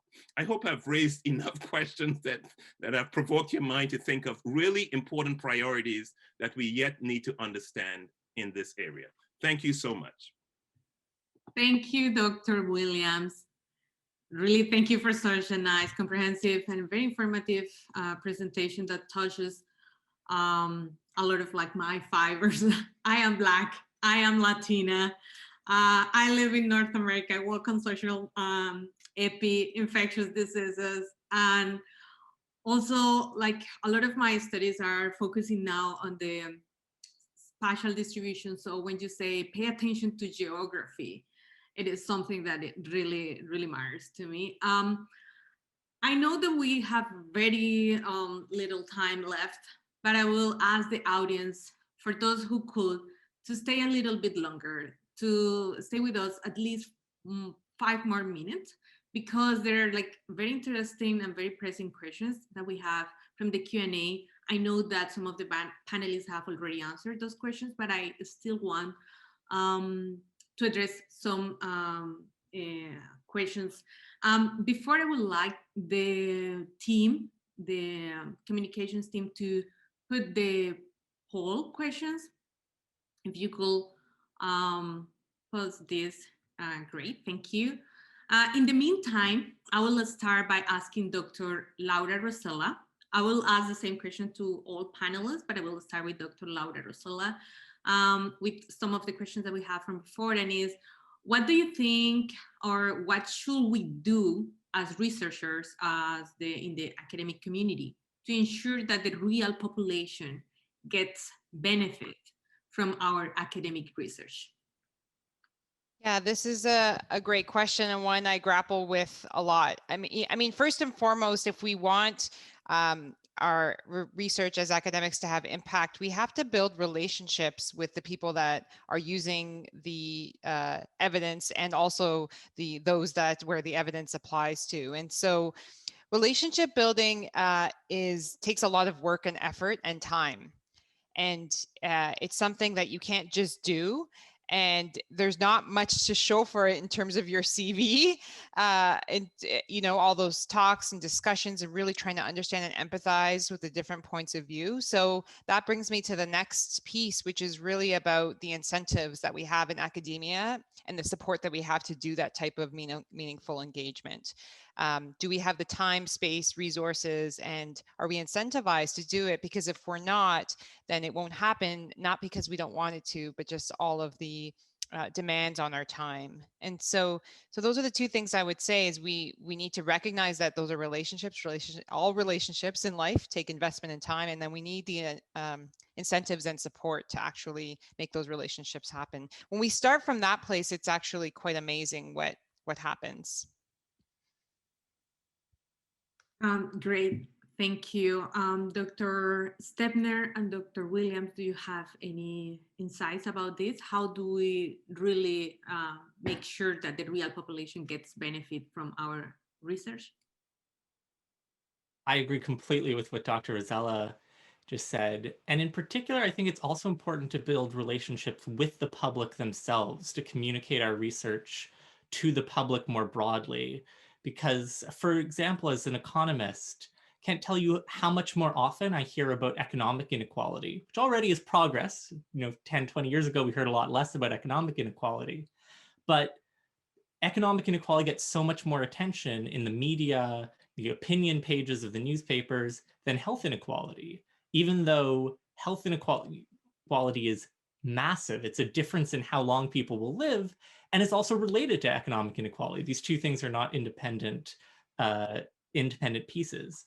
And so I think by communicating our work to the public, it can help inject this research into both the public consciousness and future policy debates. When policymakers are debating tax policy, social support systems, they should have in mind, should just be intuitive to them, that this will have health impacts. And I think we're not there yet, but by continuing to share our work more broadly outside of academia, I hope that that message will sink in. That's great. Dr. Williams, I'm very familiar with the John Henryism because, okay, Dr. Sherman James is my mentor's mentor. So on that note about the cause of the resilience and this linkage between resilience and hardship and health outcomes. In the panel, we have a question about, do we really think that these social determinants or general determinants, including income and other material conditions, are, and this relationship between these conditions and health are causal? Do we think that this relationship, first, do we think that this relationship is causal? Second, if it's causal, what have COVID taught us during the last year or so about this causal or non-causal relationship?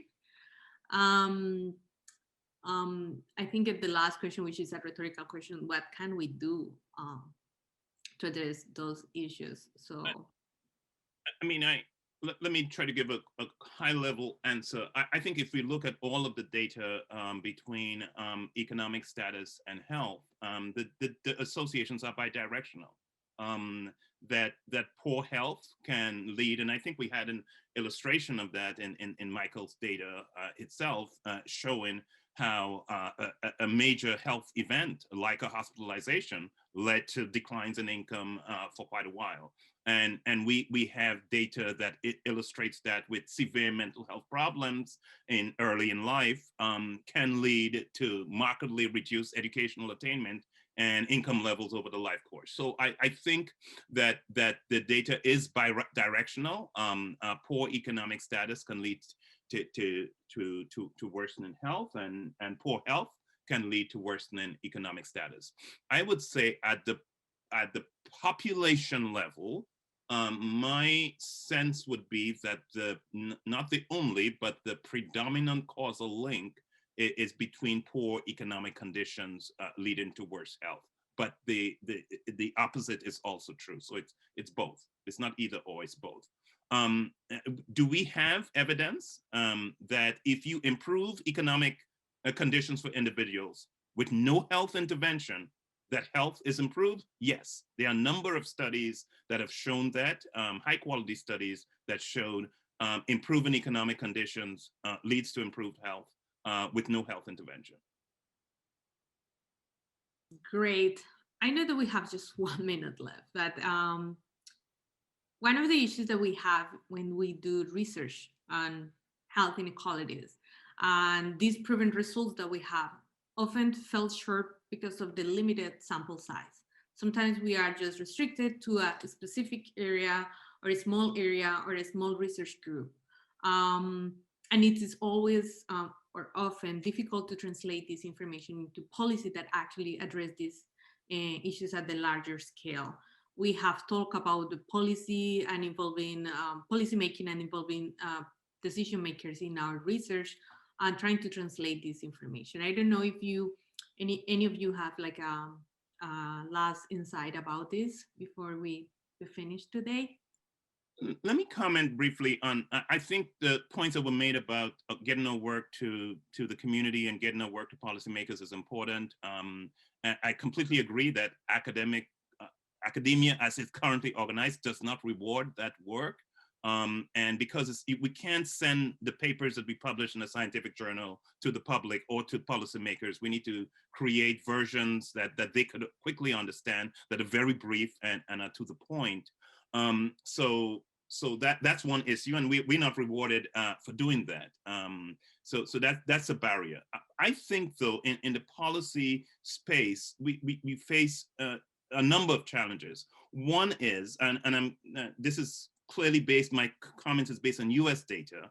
One is most Americans are unaware that racial ethnic disparities even exist.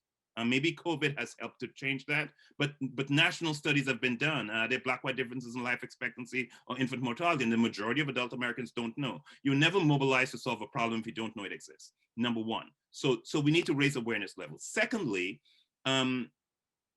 when people are aware, there are studies that show, recent public national data show that a large percentage of white Americans believe that Blacks would do as well as whites if they only tried harder, even though those same people believe that hard work alone does not guarantee success in society. 70% of them agree with that, but over 50% say all the racial inequities would be solved if Blacks only worked harder.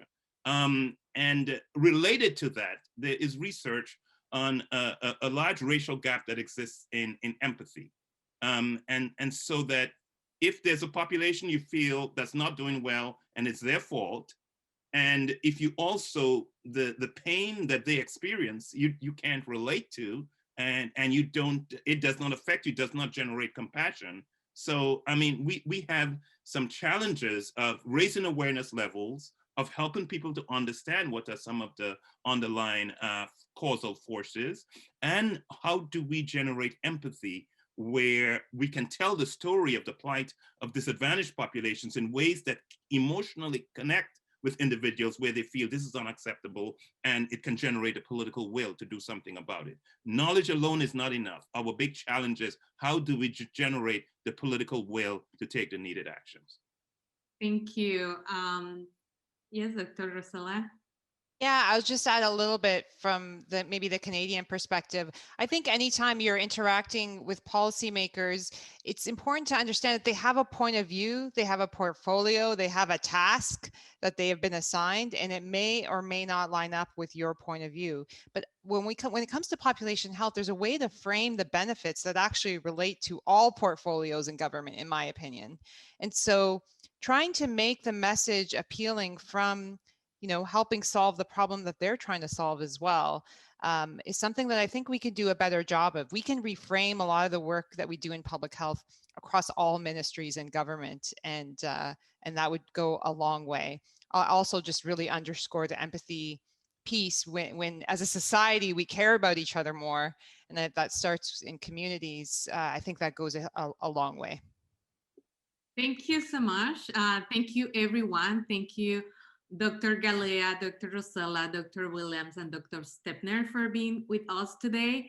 And I think that this symposium ends today on a great note, and with like I would say, a hint of many questions and many ideas about how could we move forward.